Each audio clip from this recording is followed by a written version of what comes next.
Well, it has been a little while since I've shared a replay of my own, but this one's worth it. This is no idea what all that sound is. Just some background noise from probably when I was recording this that I didn't know about. But anyway, back to the replay at hand. This is a replay with myself and my clan mate Loki, who is actually my clan leader. I should lead with that. We are both in the Azuma. This is his first battle, I believe, in the Azuma, and this is my... I've played the Azuma a lot, and I actually really like the Azuma. The Azuma is one of my favorite ships. I really wish that clicking would stop in the background. I must have been playing with something, I don't know. But the Azuma is one of my favorite ships because it follows the cruiser logic in this game. And that cruiser logic is the cruisers tend to look a lot like their battleship counterparts. Look at the Alaska. The Alaska looks like a miniature version of the Iowa. Look at the Hipper. The Hipper looks like a miniature version of the Bismarck. Look at the Hindenburg. The Hindenburg looks like a miniature version of the Kurfürst. So too, the Azuma looks like a miniature version of the Yamato to a certain extent. It's not exact, it's a representation, but it is very similar. And on top of that, I don't think the Azuma gets enough love. It is kind of the red-headed stepchild in the cruiser world, especially among the premiums. A lot of people don't think it's worth the premiums, and it's really not when you consider that you could have gotten the Alaska for 1,000,000 free XP, or you could have gotten this for 1,000,000 free XP. In no means do I think this is worth equivalent to the Alaska, but it does have its characteristics. It's got 310 millimeter guns that have that terrific Japanese HE. It's got terrific AP shells, believe it or not. Tell the truth, I would probably really love the ship if it had torpedoes. Not great torpedoes. If it had a torpedo rack on each side that had the 8-kilometer torpedoes of the Shimakaze, I think that would be a very fair build out for this ship. But that's not why I'm showing you guys this replay. This replay is to show that even ships that are subpar, which in my opinion the Azuma is subpar, one of my clanmates, Jaded, will surely disagree with that, but it is subpar compared to some of the other ships. It's definitely not the top of anybody's mark, but it does have its pros. It has its cons, but it also has its pros. This little replay is just kind of meant to show you guys a little bit of some of those pros, mainly the terrific guns, because every ounce of damage that I get from this battle is all done from guns. I get no I get no flooding. I get no torpedoes. This is all the guns. Pretty good hit going out there on the Colorado, but definitely don't want to sail into this cap until it's cooled down a little bit. I don't know what that Yukikaze is yet. I haven't done enough research into that to find out what that is yet. I think that's the I think that's one of the new Japanese destroyers, one of the specialty destroyers, but again, I don't know yet. I haven't played with them enough. Coming around here to get another shot on the Colorado. We kind of just want to thin it out a little bit. If I were to just sail in there, it'd be one thing if I had my torpedoes, because I could probably defend myself. I could probably get in close and torp either the Colorado or that Bayern, however you pronounce that. Coming around here. I wish that I could share the audio from my buddy and I playing this, from Loki and I playing this, because both of us trying to work together, trying to focus on ships to burn down. Time to take out the chum fun here. Kind of a blind shot there into where I believe is going to be. And I get a decent strike. It's not bad.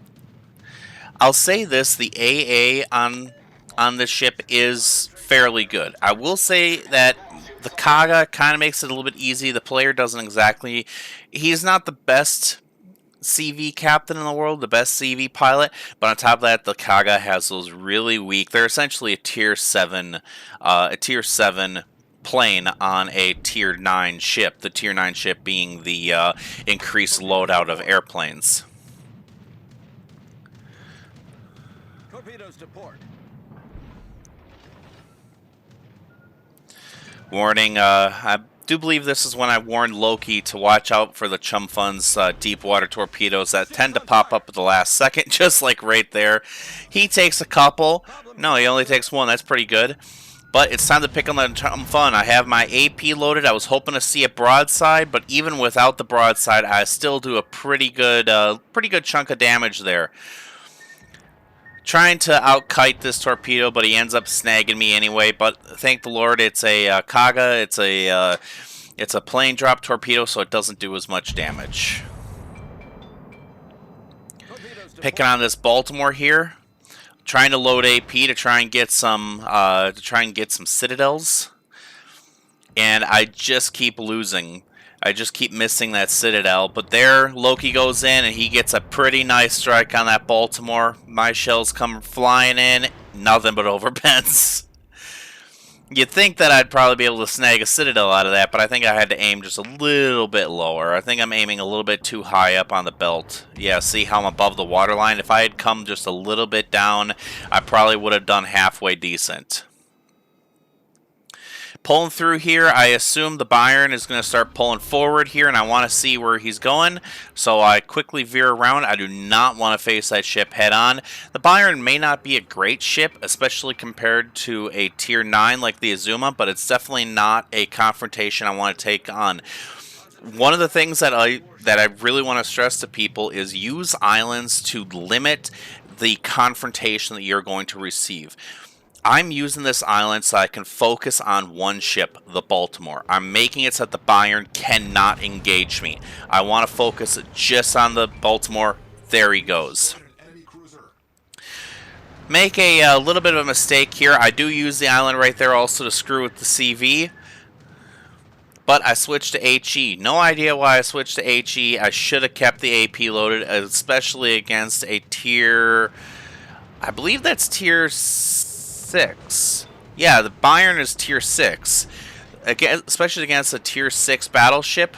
Should have kept the AP loaded. Instead, I make a mistake. I still get a pretty decent loadout. You can see I'm loading the AP now, but I'm not going to get a chance to use it. The CV almost snags the kill. Those shots almost snag the kill. I get loaded, I fire, and my secondaries take him out. Oh, it always goes like that, too. The secondaries decide to do the work as soon as you fire your shells. It always works like that. Pulling out of the, I believe that's the A cap now. No, that's the C cap. Sorry, I'm watching on a reduced screen in my video editor. Gonna aim for the B cap to try and get that cap. First, I'm gonna snake these torpedoes. I left it to, I believe that was the North Carolina, to try and let the North Carolina get that cap. I figured our CV would swoop in there, kill that Yukikaze, and then our North Carolina would take it over no problem. Instead, it didn't really work out that well. As you'll see here, pulling forward here, I'm going to try and get some shots on the Lenin here. Waiting for my turret to come around, and boom. That's another trait that this ship shares with the Yamato. The turrets for a cruiser seem to take forever to whip around. They just seem slower than slow. Switching over to the Scharnhorst here, trying to put some rounds into him. You always want to try and get You want to try and get the numbers in your side as fast as possible. So helping out, trying to get that Scharnhorst killed as soon as possible. Better numbers means better kills, or better survivability, which means better kills, of course. Focusing on this Brindisi here. I don't want to try and push too fast, though. I want to try and wait for my Hydro to come up so that I can see. I also don't want the Scharnhorst to come on me, so I slam the brakes here. Got the AP loaded for the Brindisi, again with those 310mm shells, and they all ricochet. One over pen, all the others are ricochets. I keep the AP loaded here, aiming, trying to get it up across the deck to strafe the deck, maybe take out one of his turrets. 2 ricochets, 1 penetration, that's just the way it goes. Pop my heal. That's another thing I love about this ship. The heal seems to come off cooldown really quick. There goes my hydros off cooldown. I pop it to see if the Brindisi has launched any torpedoes at me. Manage to set him on fire with my secondaries, and there are his torpedoes. Come to the left and then pivot back to the right. The Brindisi should have had me dead to rights here, but he launched a little bit too far to his right. If he had pulled him a little bit closer left, he probably would have gotten me. Boom. There's 2 sits right there. Those are the sits I was looking for. Now it's time to look at the Lenin here. Pulling up on the Lenin, trying to get it right underneath that 2nd and 3rd turret, and there's the Citadel. That should show you just how great this ship can be. But then, take a pretty nasty salvo there from his guns. Even though I'm pretty nose in, he can punch right through my nose. Still trying to refine that Citadel. I cannot relocate that Citadel. He manages to get away, but taking chase after him.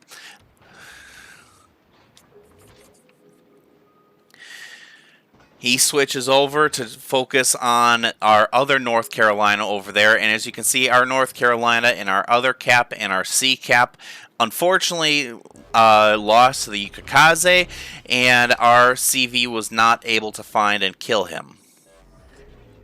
Problem solved, sir. Coming up here, still waiting on my 3rd turret to whip around, but the Lenin's going to give me a beautiful broadside, and boom, there's kill number 4. Only needed 1 shell to hit, apparently. I've done I have 116 shell hits, almost 140k damage. That is wonderful in the red-headed stepchild of the cruiser world, especially of the premium cruiser world.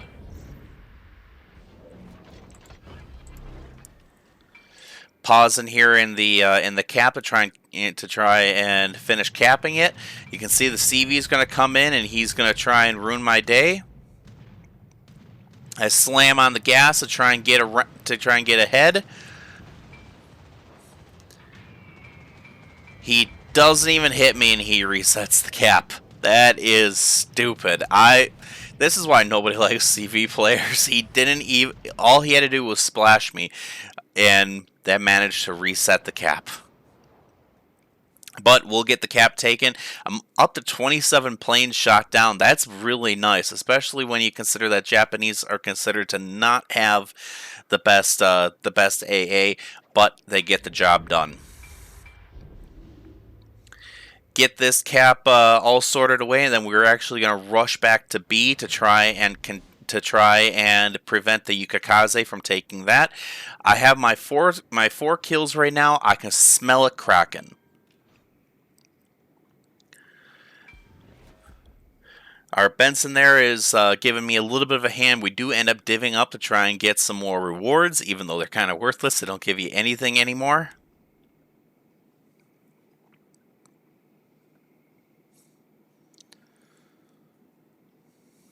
I don't know why I'm focusing over here. I should be focusing over to the left where I know that Yukikaze is going to be.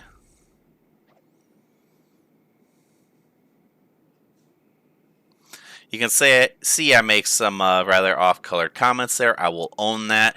I probably shouldn't be saying stuff like that, but I don't like CVs, man.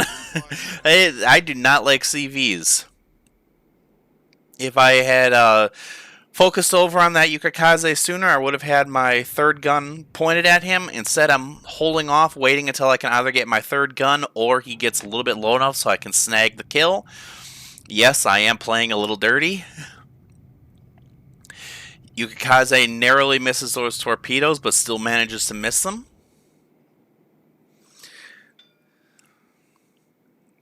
Waiting on my third turn to whip around, I decide to start rotating out, and I notice where the bombers are coming from. But he knows that I'm here, he knows I'm lining up on him, so he decides to duck behind the island, and there's not much I can do.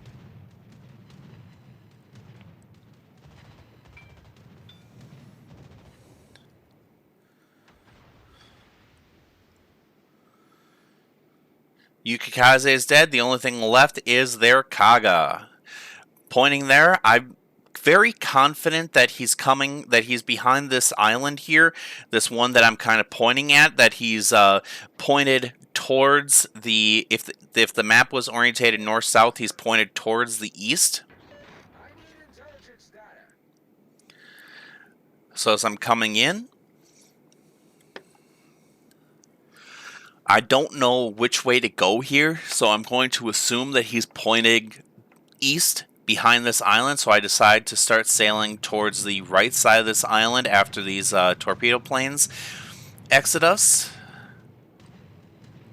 And there's the AA Defense Award. So the AA has a fair bit of bite. It's not utterly worthless. They do have a nice fair bit of bite, but I'm being trolled. I'll just tell you that right now, I'm being trolled. RCV goes back there looking for him. Yet, he's nowhere to be found. He's not back there. He has been trolling me to think I'm back there. Instead, he's over there to the left. Pointing over there. Got my AP loaded. Take a shot, and I forget how much damage I did. I think I did pretty well this round too. There goes 11,000 damage. That shows just how powerful these guns are. They are large caliber, and even though they don't have the super heavy AP of the Americans, the nice flat trajectory arc makes these guns really good. I really wish they bring up more free XP ships that were just decent. They're just decent. They don't have to be great. They don't have to be groundbreaking. Just decent free premium ships.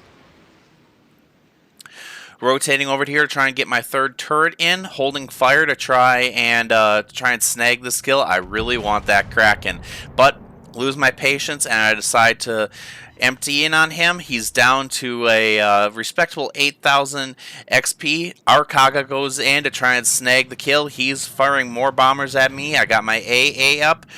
Shells away. You can see the other shells from the battleship flying in, but I managed to snag the kill. There's my kill number 5. Let's move on to our stats. Victory, 1.6 million credits. Now I will say I did have modifiers, so this isn't flat, but it's definitely worth it. 19,000 base or earned XP. 4,000 free XP, and look at all those awards. I should have gone through and labeled them all. I know the second one in is the AA Defense. I know the third one is Confederate. I know Secondary Kill. I know Dreadnought is the third from the last one, and I know that the other two were there as well. Unfortunately, moved to the next screen as I'm recording. You can see I'm top of the heap with 3,074 base XP. I think this is personally one of my best games that I've ever had. Moving on to the next slide. I should have pulled up Discord so I could actually see. You can see all the damage I've done here. Did 37,000 damage to that Kaga, did 33,000 damage to the Lenin, did additional 31,000 to the Brindisi, 19,000, almost 20,000 to the Baltimore, and 8,500 to the Bayern, 22,000 to the Colorado. That's pretty nice right there. On to our last slide that breaks down where everything was earned. This is why I recommend 100% getting premium, because the premium earned me 500,000 credits just here. It also boosted it from 2,500 free XP to 4,100 free XP, and from 11,836 XP to 19,533 XP. Well, I hope you guys enjoyed this rather quick replay. I know I sure did. Anyway, take care, stay safe, and I will see you all next time.